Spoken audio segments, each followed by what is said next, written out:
Hi, everyone. Welcome to Second Wind Women. I'm Karen Spece, and I'm here today with Kaia Garcia. She is an she is the epic love expert, by the way. She's a relationship and dating expert, and she helps women get the relationship of their dreams. So, welcome. Nice to see you. Thank you so much. I'm so glad to be here. So, what made you decide to become a relationship expert? Great question. So, for the past 20 years, I've studied one thing. I was always obsessed with love, always obsessed with marriage and relationships ever since I could possibly remember. When I kept a journal at 7 years old, my biggest quandary as a 7 year old was like, I don't know who I want to marry, Isaac or David, the other two like 7 year olds in my life. So I was always like destined for this work. And then I studied it in college. I got two psychological degrees. And then at 26, had my master's degree. I was running. I had a fit body. I owned a house. I owned a car. I had a boyfriend and a nice job. And I was the epitome of success, except I was very ill. Not physically, I was sick, but nobody teaches you what love addiction is. Nobody teaches you that if your Oh, whole life you were taught to sit down, shut up, go to the academic system and get straight A's, that most of the time your worth is very much associated to what other people think right, you are right. instead of who you think you are. So I became an expert, one, because I was always into it. And then at that time, my boyfriend left me. And instead of being like, whoa, he's an asshole, how can he choose drugs over me? I thought, how did I attract this? How am I the so successful 4.0, 2 degree, 26-year-old? But her boyfriend just left her to go snort ketamine. Like, how does that even work? And I studied at length. The same way I was able to dive into getting straight A's for so many years in academia, I did it on my own. And I learned about addiction, narcissism, codependency, porn addiction, immorality, and the invisible attraction that people have. So, like, Karen, why would you like Joe? But like Jack is so not your type, even though they look identical for this example. Like, what makes Right. somebody your type? And it was that I became obsessed with and studied to become an expert in. That's so much richer than a relationship expert because that's so true. There are all these factors, right? Narcissism, addiction, love bombing, putting your self-worth on uh, you know, someone else's opinion of you. I don't know. If you heard, what was it? I know this is gonna date this, but I really got into that new Taylor Swift album, and one of the things she's in her one of her songs, she's like, "Fairy tales, kisses, and rainbows, I never thought that would happen to me, so I wouldn't even let myself imagine that." So it's so interesting how people, because I think a lot of people hear like, "Oh, you wanna be in love," or "You really were into love," and they judge you, not understanding all the complexities of all the things underneath it. And there's so many, which is why most relationships are not meant to stay together. I mean, it's just the truth. It's like a sad, it's a sad, hard fact. But a lot of Mhm. times you don't stay together for the kids because you don't want a broken home. You get the broken people out of your home. Yeah, yeah, And women especially need to be honored a lot more. Like, we don't deserve to suffer. If it's preventable, you should right, prevent it. And loving yourself and living a life of abundance and health and safety and calm is invaluable and of the utmost importance. right. Yeah, yeah, that's such a sticky wicket too, and I know that the domestic what was it? I mean, not to get all whatever here, but, like, the number one threat to a woman's life is her domestic partner. It's 100%. yeah, which is I'm on calls all day insane. with women, white women, not to bring race into this, but just the people who happen to be on my podcast so far been white. They've all had, like, the majority of them have had guns put to their head with the man threatening to K them. And I have, and I have my own podcast, white woman after successful white woman after. So it's like, you don't even understand the prevalence until you get an opportunity to let them speak. What's going on now is women do not have high self worth. and they are allowing people to dominate, control, and that turns into derangement over time. So Right. this idea of getting to know yourself and love yourself as well as see the signs of unhealthy behavior in the beginning is truly life-saving. Yeah. Or people get into a relationship and they develop their self-worth and their partner doesn't evolve with them and becomes threatened. Right. That's yeah. That's so crazy. Let's Let's go back. Let's dial it in. on. And you can find me at Epic Love Expert. Okay. I'm done.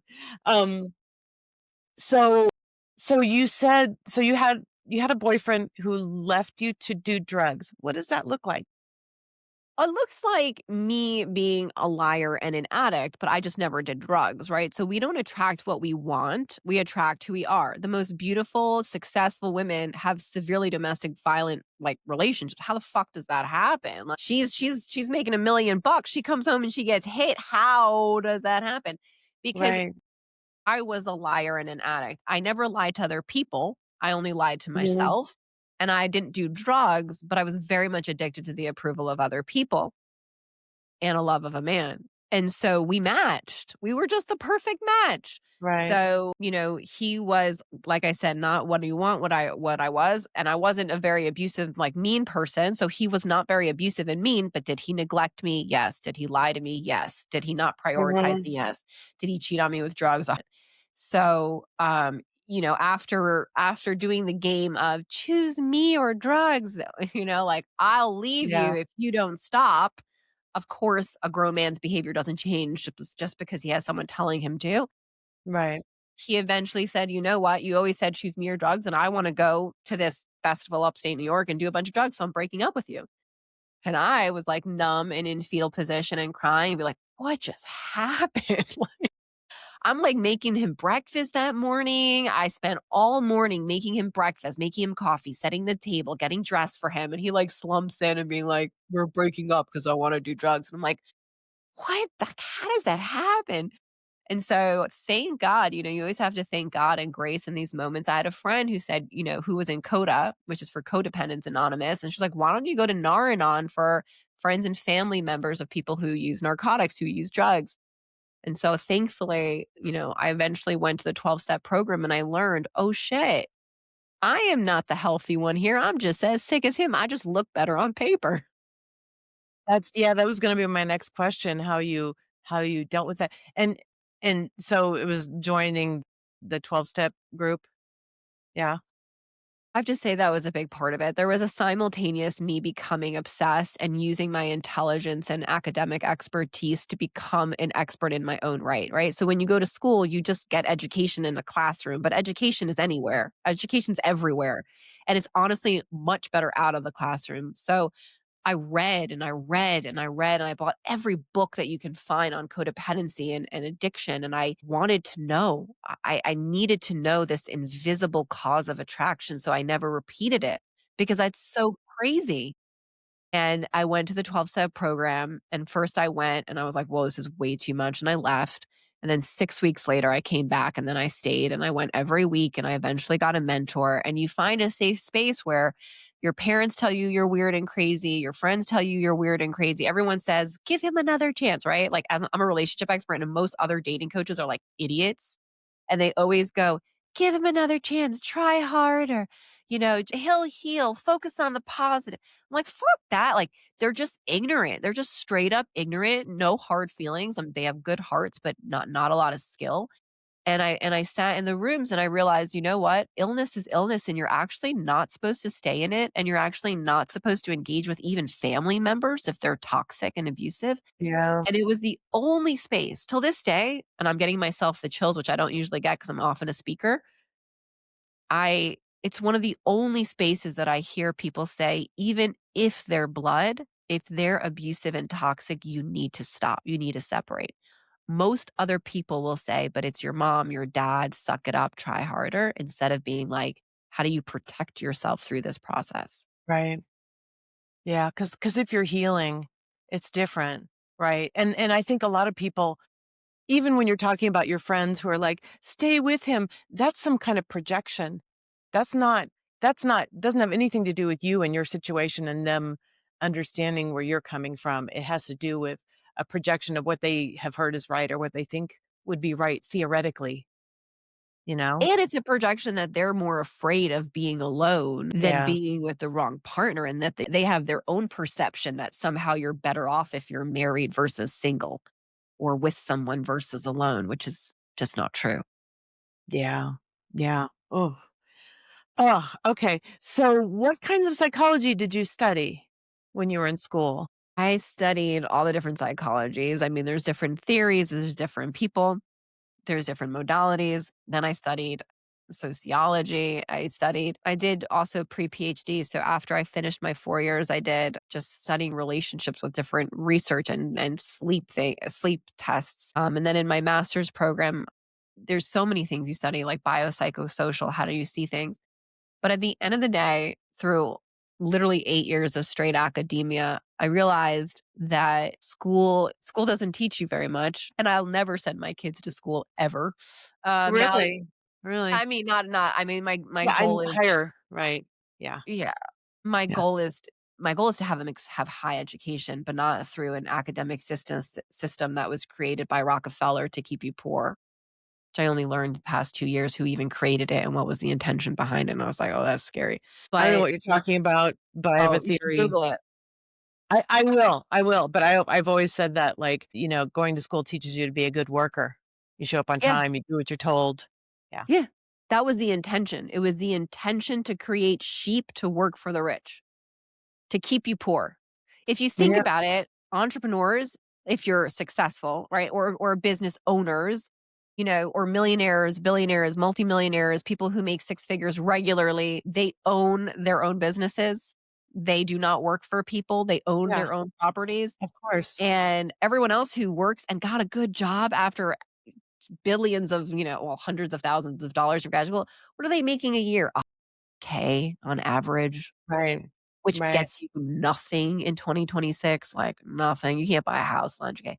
Even if they make 200K, still not very much money today. So it was literally designed to keep you poor. And so what I learned from all of my academia was when I got out of it and I went to the rooms, how much people don't know and how much people don't realize that they don't know because they have not been studying in the right areas with the truth. It's like wisdom versus education. Education's here's a lot of Right. information, and wisdom is how do you stay happy, healthy, and sane with true epic love in your life. Right, right. So I love that you brought up economics because let's go there.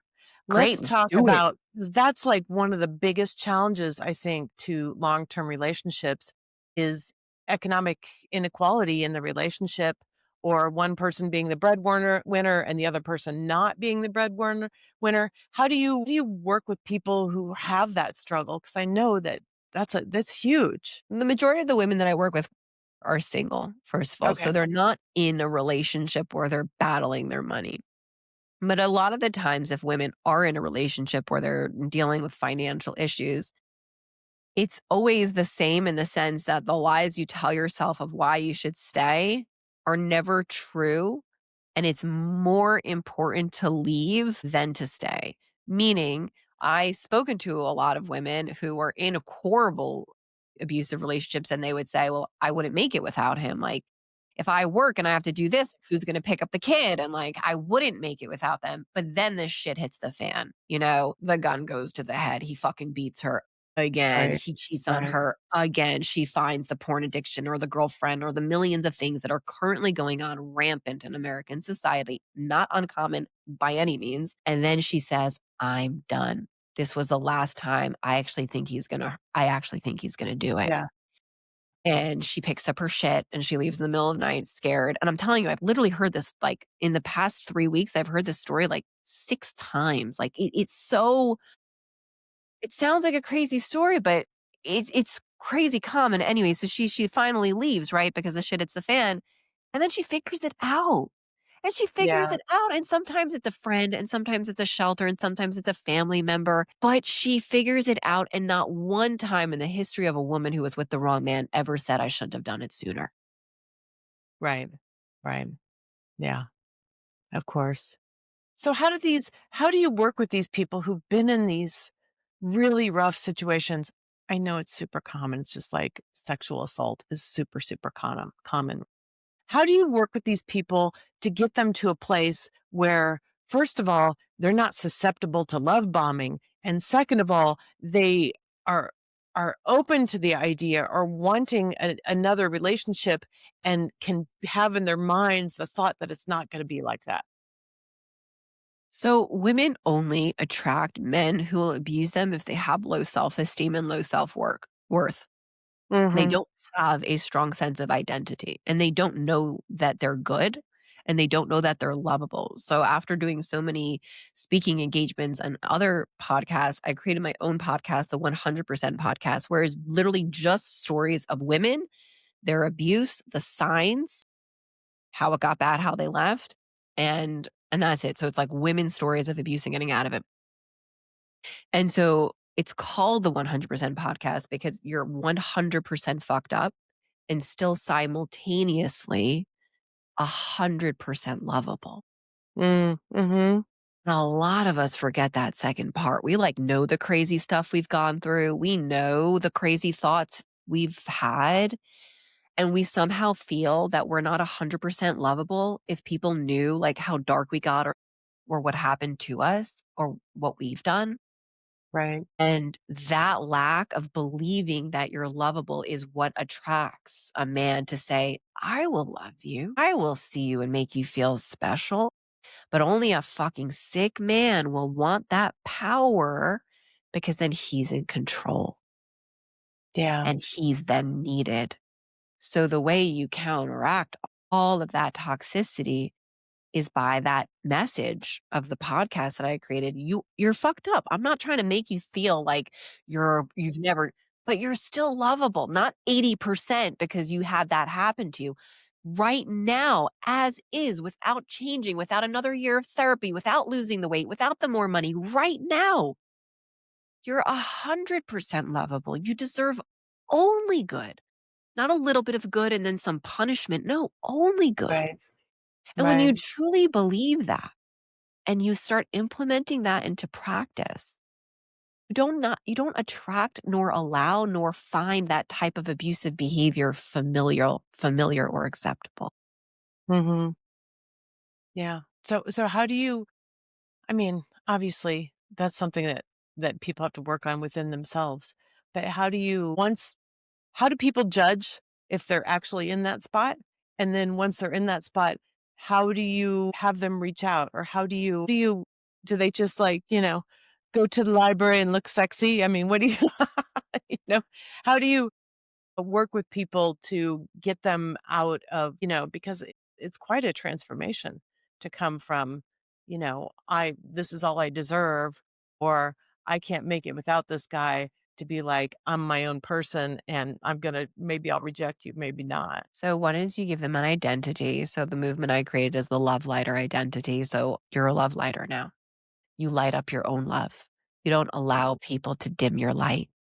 When you carry a candle that you know is going to light your fire and keep you warm and cook your food that night, you don't just walk around like this. You walk around like this. You protect it. You walk Right. slowly and carefully. You protect your flame. That's your inner spark. That's your worth. That's your energy. So I give them a new identity. You're a love lighter. You protect yourself. You light up your own love. You don't need other people. You don't allow people to blow you out with negativity or doubt. So one is you genuinely shift your identity, who you believe you are. The other is how do you love yourself? So there's basically three components of love that I've broken down and teach in my courses and with my clients. One is protection. The second is acceptance. And the third is forgiveness. How do you love yourself?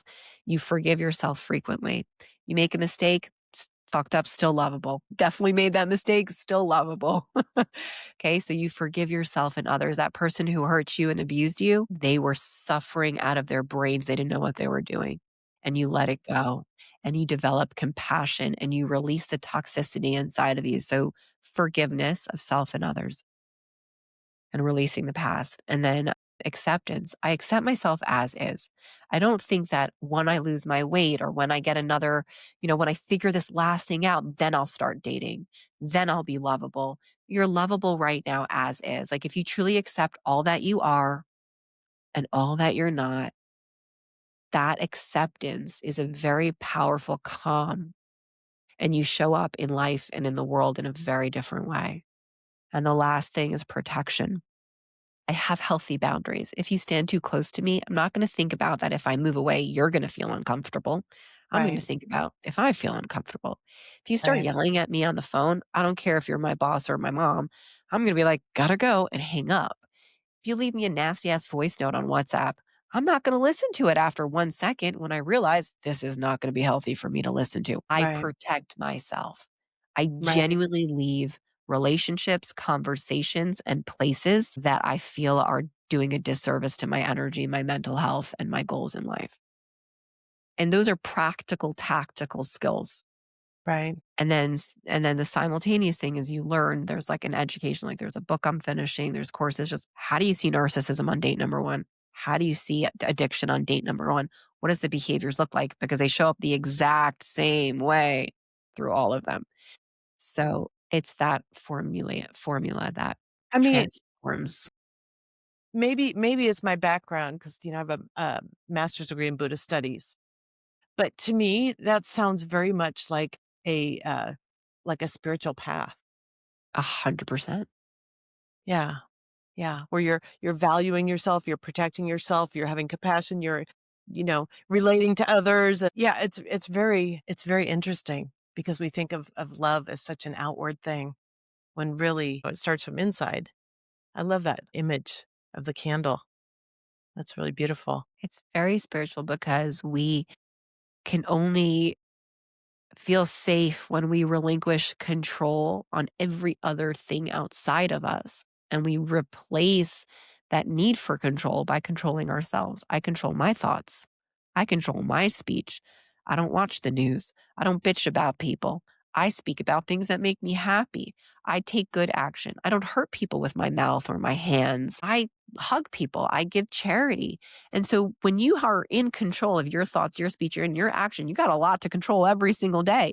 But then you release control on your boss, your mom, your dad, your boyfriend, your husband, the people, the world, the president. You're like, Mel Robbins, they let them. Like, you don't have that control. I mean, she didn't create that. That's a very spiritual, old concept that Right, the right. only thing you can control is yourself.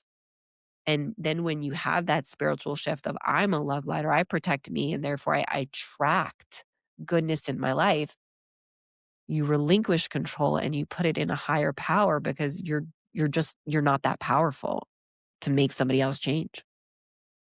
This is really, like, poignant since it's just the new year just turned, and I see all these people talking about manifesting and vision boards and all that stuff, and they're all always trying to control the outer world, and yeah, no, I think that's really profound. You can impact what happens in your world through your mind. There's a true form of manifestation, but you're using your mind and your thoughts and your beliefs to impact what you want to come into your life. So you can manifest, but it's in God's timing and in his details, but it's through using your vision of what you want to create, not trying to make other people become that. Did you ever see the movie, I think it was called The Bicycle Thief? No, but it sounds cool. I'm gonna write it down now. It was this very funny Italian actor, um I don't know if you c it's a very intense movie, but the whole premise is that these, people are in Poland and they're rounded up by the Nazis, and Okay. this guy doesn't want this little boy to know that what's happening is, like, awful, and he's like, "Look, they're taking us to a party," and so everything that they did, he talked to this boy and reframed it as if it was something, like, amazing and positive, and it just really, I mean, kind of a horrible, like, really intense example, but just, like, understanding you can control your attitude. You're in a Salvadorian prison, they can control your body, right? You can you can always reframe things in your mind to experience the outside world in a way that's more nurturing to you, even if it's not being nurturing. And, talking about the Holocaust, Viktor Frankl, I think, has one of the most famous books of all time, A Man's Search for Meaning. And he came out of the Holocaust and he was like, no matter what happens between this stimulus, like the actual event that happened, and how you respond is a space. And that space is your power. That space is God. That space is your choice. And someone can step on your toe and then you can freak out and scream and hit someone, or you can take a deep breath and being like, "Are you okay?" Or you can just move your foot, or you can, I don't know, there's a million things you could do, but we always have choice of response. And that either makes us feel dignified and in control or self loathing and out of control, which then Right. facilitates more of that behavior. Right. Yeah. Yeah. One more example. There's this great example. I loved, maybe you'll get it, but there's this great example of this Tibetan teacher who had a student who basically like couldn't learn anything. He was like, I try to teach this guy, he can't figure out anything. So basically he made the guy super, super mad to where the guy was like, he was going to beat the teacher. He was chasing him down and the teacher's behind a door. The guy's beating on the door and the teacher goes, stop and look at your mind right now. Like, think about it. What's happening right now? Why are you going after me? Because you're upset, right? I think that story is so cool because it's such a unusual technique. Yeah, because so many of us like to blame instead of take accountability. Like with the guy who left me, I was the one with straight A's and a master's degree and a fit body, and who, right? I was the good, successful, smart, and he left me to go do drug. What a loser! What an asshole! What an addict! But no, like I had to say, how did I create this? Right, How am I a part of this scene? How did I attract this type of relationship? And only through taking radical responsibility for my life and the breakup, even though the obvious easy thing is to blame, then that is how I healed and transformed my life and now have a company where I help many women heal and I'm in an amazing marriage. Like my marriage is extraordinary. I could have never gotten to my extraordinary marriage and my cute little kids if I blamed him because then he needed to change, not me. right. Yeah, yeah. So so in your time frame, like you're 25, right? And you're going through this transformation, right? This really tough time that ends up in you becoming, really, really focusing on relationships. How did that affect your relationships with like other people that you knew who were, like either in your family or in your friend group and where you could see things that you couldn't really see before? It's really hard because when you first start healing, you realize that you need to take a lot of distance. And so it becomes both invigorating and isolating at the same time. Invigorating because you're finding yourself and truth in God, and isolating because you realize so much of the people around you were toxic and facilitating more toxicity and unhealthy behaviors that you were modeling by default of just being around them. So I literally moved countries. I started moving program and I said, you know what? If I'm ever going to really heal, I can't do it in this environment. So I packed one bag, one suitcase, and my guitar, and I flew to a totally different country, and I got a job, and I continued my healing there, and I found a 12-step program there, and I eventually started my first company there and met my husband there and had my kids there and got married there. Now we moved back to America. But I think that it's not that I think, I know your environment is a massive either catalyst for continued growth or like you can't grow. It's like when people get out of jail and if they don't have new friends, like no matter how much they want to never do that again, even if they genuinely don't ever want it, like nothing in their body says, I want to go back. If they're in an environment, they will by default of what is set up for them. And so I knew how impactful your environment is, especially because I have the psychological background. One of the big things is called some illness by proxy. And I remember reading this and it's like, you can get mental. Munchausen's. Is it Yeah, like Munchausen's? I don't remember the exact one, but it was they used the word in the DSM-4 at that time was by proxy, which literally means by default of being in proximation to someone, you get their mental illness.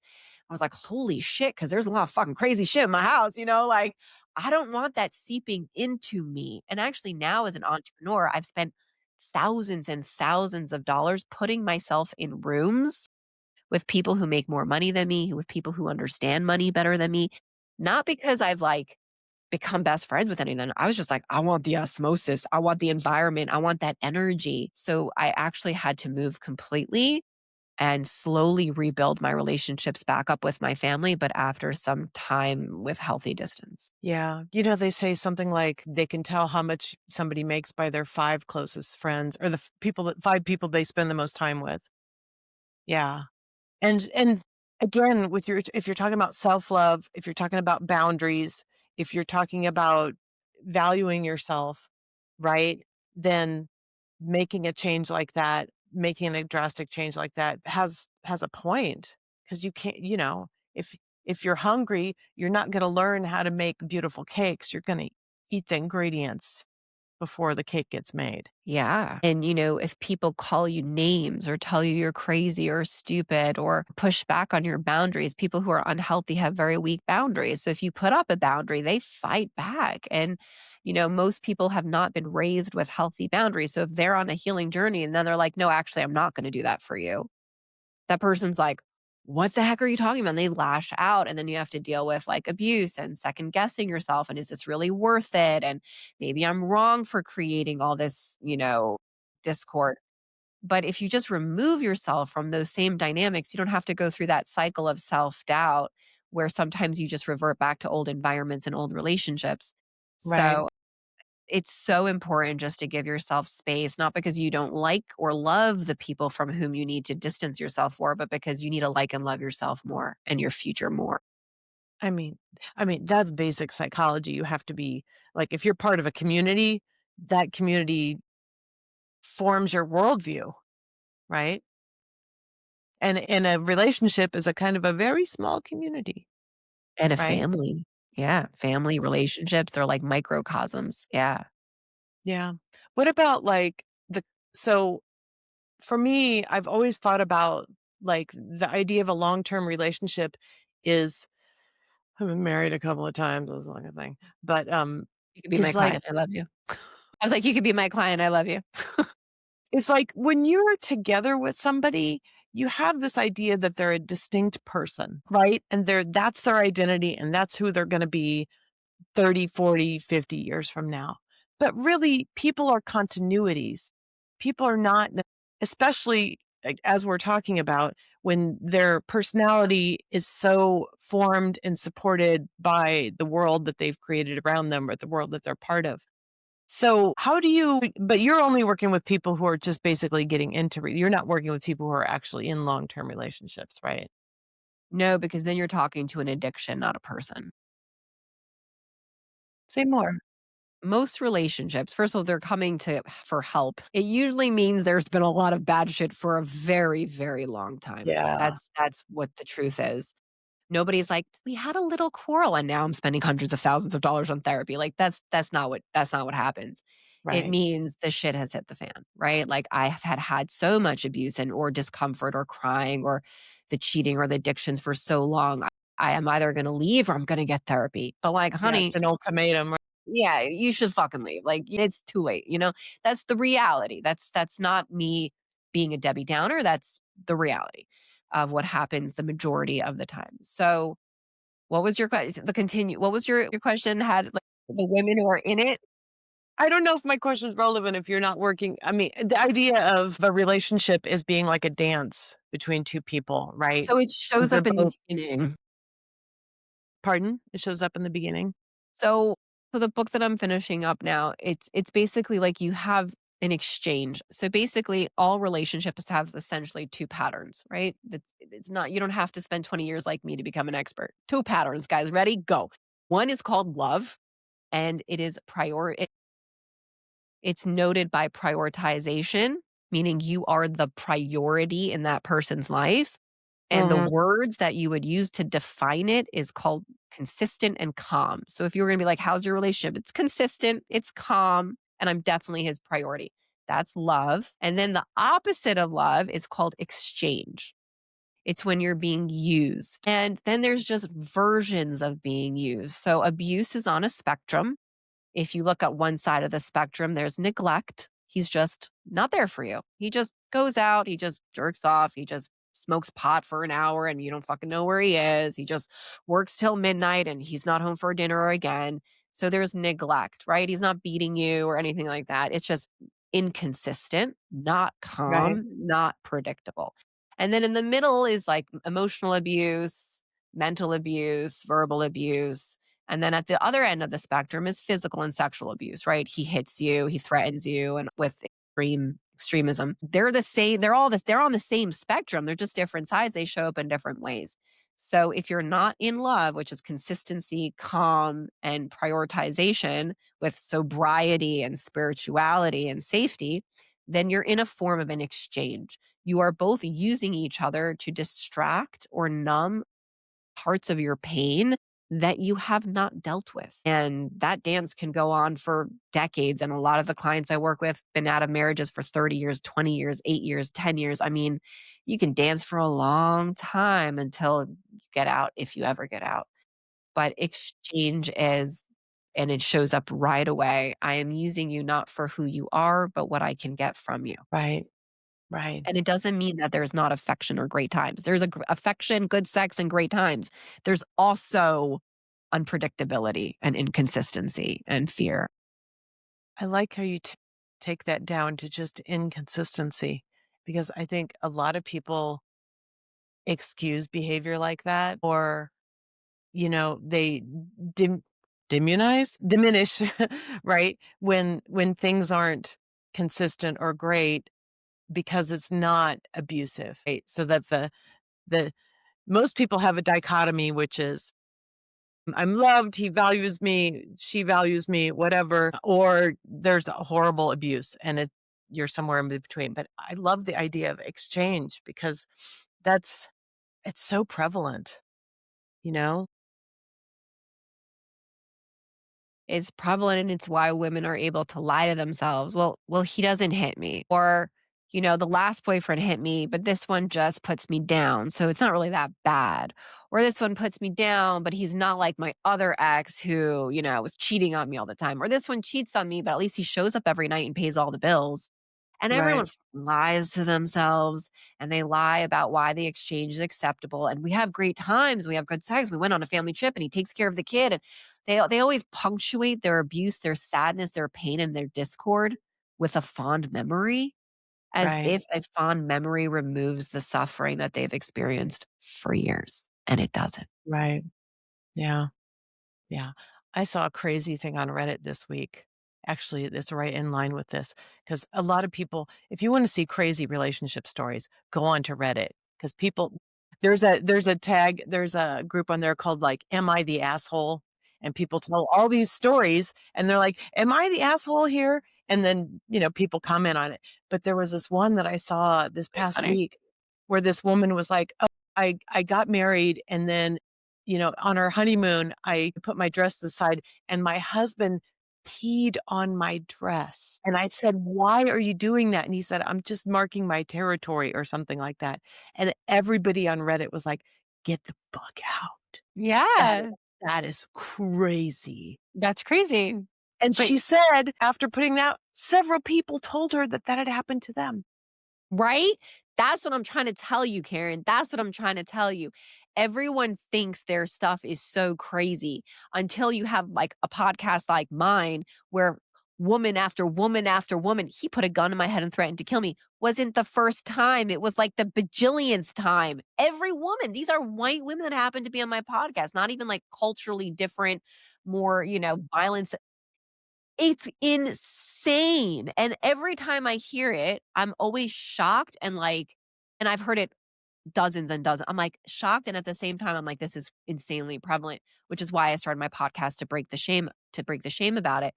But, what you're saying is, like, just so powerful because the insanity, I promise you, it doesn't have so many patterns of behavior. People just suffocate the si "How are you doing?" "I'm great." "How's our relationship?" "Great." "How's he treating you?" "Great." We had a great vacation the other day."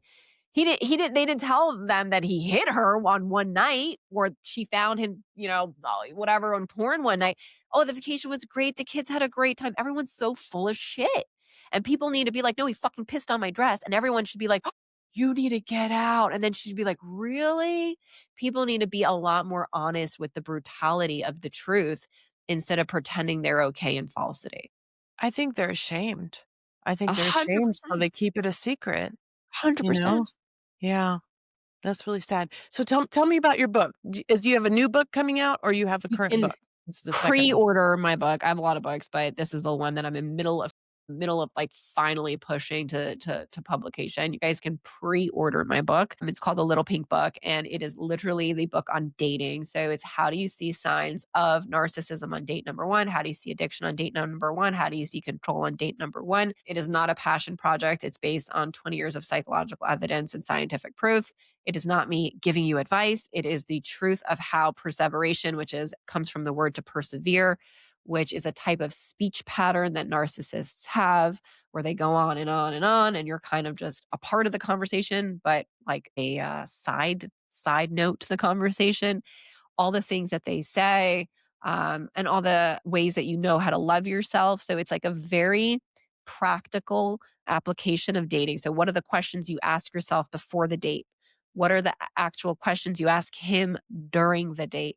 What do you need to observe and take mental notes on that he says and does during the date? What are the biggest red flags scientifically proven that's going to destroy your relationship if you go out on date number 2?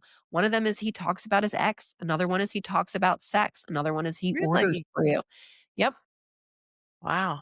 If a man goes on date number 1 and starts talking to his ex about you, you have no prioritization in his life. You are simply there as an exchange to help him heal what he hasn't done himself. And you are going to be dragged along for a nice, crazy ride. Wow. Wow. It's called The Little Pink Book or The Pink Book? I'm actually deciding between the mini pink book or the little pink book, but it's right now the little pink book, Okay. book on dating. I mean, this sounds life-changing It for is. so many people. I shared it with my clients, my private clients, and, like, we were all crying together. One of my clients was like, "This is life-saving," and she cried and I cried, and I was like, "It really is, because like, if women had this, they don't need to go through the abuse to finally figure this shit out 30 years later. They can just read a book, learn the information, simultaneously learn how to love themselves, and save themselves years and children of agony." Yeah. Yeah. Because once you accept a relationship or once you get into it, that's when you start having the secrets, glossing over and going, "Oh, yeah, it's great," because you feel trapped even if, economically or just psychologically, right? I mean, that's kind of what we've been talking about. The fear of abandonment and the fear of failure is why women stay, and it's like that's one of the beginning parts of the book, is like, know the 2 fears that keep you in unhealthy relationships. Fear of failure, like, you won't be able to do it on your own without him, you're gonna fail in life, and fear of abandonment, like, you won't make it if you're alone, and I was like, "That's just not true. You're strong, like, you can make it on your own, and you definitely don't need him, but if you can see it, then it doesn't stay. Shame only exists in darkness. It's only existing in what you don't know in awareness or speak about. So when you have a book that just pulls out the deepest roots as well as with the education, you can't go into dating ever again the same. You can't unsee what you now have seen and know. I mean, that sounds like everybody who's dating and maybe even people who aren't probably need that information. I need that information. I'm gonna sign up for that.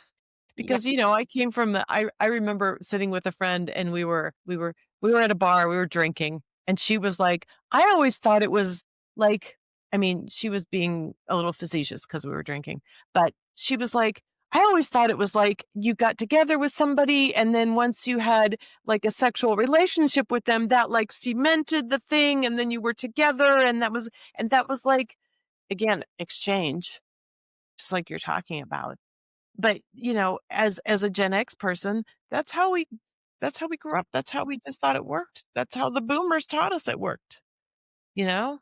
Because that was the prevalent story. I don't think it was true by far. It's not, and if you don't let a man pursue you and just show you who he is without even the exchange of sex, you won't have the information you need to know if he's healthy or unhealthy.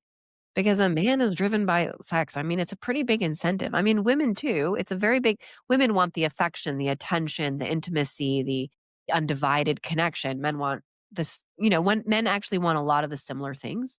Mhm. They're very misunderstood. They're very emotional. Men are actually more Yeah. emotional than women. It's very, very misunderstood. Men are just taught to suppress it. And men have hormonal patterns every 24 hours, and we have it every 24, 28 days, whatever it is. And so we go through it per month, they go through it per day. But men have a lot of emotions and a lot of needs and a lot of desire to be understood and to be comforted and to be loved, but they also don't know how to get it.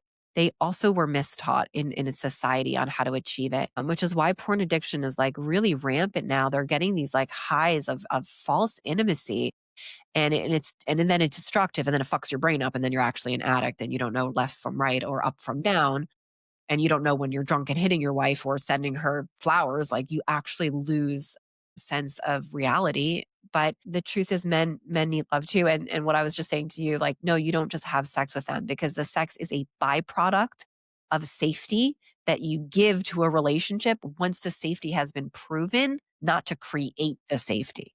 Right. Yeah, I love what you're saying about false intimacy, and that's what I told my daughter when she was, like, a teenager. I was like, "You if you rush into and start sleeping with somebody right away, you feel like you just you just pretend that you trust them, and then you develop this trust and this intimacy, but it's not based on anything, right? You don't know if that person deserves it. You don't know if something goes wrong, boom, you could break up anyway. But one thing I also wanted to mention is, I've heard a lot of stuff. I've heard a lot in my years of trying to understand men. I heard one person who was a woman that had transitioned into being a man, and they had started getting testosterone shots. And this person did it was like on social media. They were like, I never understood my whole life what people talked about when they talked about how men were driven by sex until I started getting testosterone shots and I felt rabid. I would see any woman and be completely, you know, almost out of control just with lust. And I was like, "Oh my god, is that what they're dealing with?" That's so maybe it was just this person's individual experience, but yeah, no, you're right. Men are very misunderstood, and because of the fact that, I don't wanna turn this into, like, we dislike men because men are great. Men are wonderful. Yeah, men are amazing, but it's just such a fraught, dance. Yeah, and it's not about men versus women. I happen to focus on women, but you know, women are unhealthy too, and an unhealthy woman is just as crazy as an unhealthy What man. are we? What are we? Yeah, Yeah, it just shows up differently. Women can be manipulative and they can spend all the men's money and they can also cheat. And women have their own shit too. It's just it's just a different expression. right, But I think at the end of the day, like everyone just needs to believe that they're lovable because they won't seek out that false high from their partner, which means you have to do a lot of work on yourself before you decide to put all of you into a dynamic with another. right, right. So do you do, like, workshops or classes or anything? How can people connect with you, or you just do private work with clients? I do workshops, I do speaking events, I have a mastermind, which is a group coaching weekly call. I have privates. So I do it all. I mean, primarily I work with clients one on one or in masterminds. So that's, like I said, a group, a community. It's powerful support, powerful transformation. I personally love that in combination with one on ones. I think one on ones without a community just takes longer for your transformation. I think the vulnerability that you hear other women share, as well as you get to feel comfortable sharing, breaks the shame. And if you can break shame, you can transform much more rapidly. So people can find me. I need to update this domain name, which I'm telling my husband. But the best way right now is to go to marriedin2025.com. And How do you spell that? What's that? Married, like 2025. Um, Okay. and Okay. it's my lead magnet, like a free gift to you Right. where you put in your name and email and you get 7 videos. It's actually 9 videos, 7 of the most common dating mistakes, as well as 2 bonus videos. So you get 9 full videos immediately for free on the most common dating mistakes that women don't see or they think they know and can trust their gut intuition, but they don't have the education, so it's all fuzzy wuzzy. And that's how you can really contact me. So you'll get into my system. It's totally free. You get educated immediately. You get value immediately. And that's like one really great step. And then if you want to contact me directly to start working with me or join my mastermind, which I highly recommend, the transformation of these women. Sometimes they've been with therapists for 6 years and they accomplish what they've been dreaming of with their therapist for 6 years in 2 sessions with me and my mastermind. So it's like, it is powerful. It is totally there for you and cultivated for your transformation. And if you want to you're ready to invest in yourself and put in your energy, you can go to connectwithchaya.com. Chaya is my name. So you connect, CONNECT with WITH, and my name, CHAYA, connectwithchaya.com. And that is my calendar link. And you book a Okay. call and you Okay. just hop on a call with me. First call is totally free. It's a discovery call. See if you're the right fit, and we get you started. That's amazing. I'm so glad that we connected because it sounds like what you're doing, like I said, sounds like a spiritual path. It sounds life-changing. It sounds really transformative. It is, and it is the work that impacts every other relationship, your love relationships, your money relationships, and your health. And so if you want to grow with spirituality, with making more money, with finding your partner or having better relationships even with your family that you currently have, learning how to love yourself is truly the linchpin. So I highly recommend any woman to join my coaching program. It changes your life and you get such great friends and support that's truly transformational. Thank you so much. You're so welcome. My pleasure. And just to say more things, you can follow me at Epic Love Expert. That's my socials because so many relationships are, and I help you get the epic. Yeah, we like epic. Yeah. Awesome. Thank you so much, Kaya. You're welcome. Thank you so much for having me.